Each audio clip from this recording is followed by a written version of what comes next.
These little men are strong. They hunt and catch whales that come to the mouth of the Noatak. When a big man and a little man fight for the whale, the little man will always win. The Alaska Natives or indigenous peoples of Alaska tell some great stories about little people, hairy man, shape-shifting whales, unexplained lights, mysterious occurrences around sacred burial sites and much more. Those stories have typically been passed down for generations among tribe members but not often shared between tribes and rarely with non-natives. The versions of these tales heard outside the tribes are westernized and often sensationalized.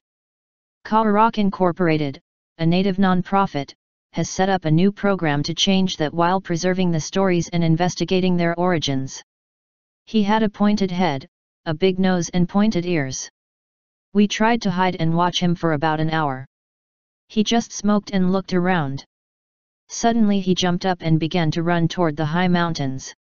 Julie Raymond Jacobian, Social Science Program Director with Noatak, says the various little people stories will be a primary focus since virtually every tribe has them. The most common name for them is Innukin, and they're generally small in stature but big in strength and supernatural powers.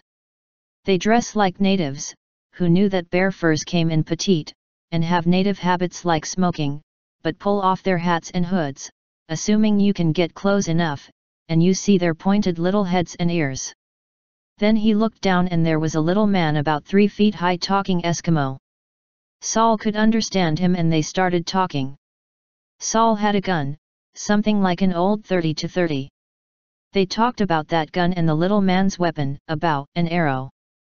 Saul tried to pull on the bow but it was so strong he couldn't pull it. In addition to the little people, Noatak will be collecting anecdotes about the Iliamna Lake Monster, Alaska's version of the Loch Ness Monster, and the Hairy Man, the area's name for Bigfoot. These have been well documented, so Noatak will also be looking for unusual and untold tales, like those of shape-shifting killer whales that can look like humans.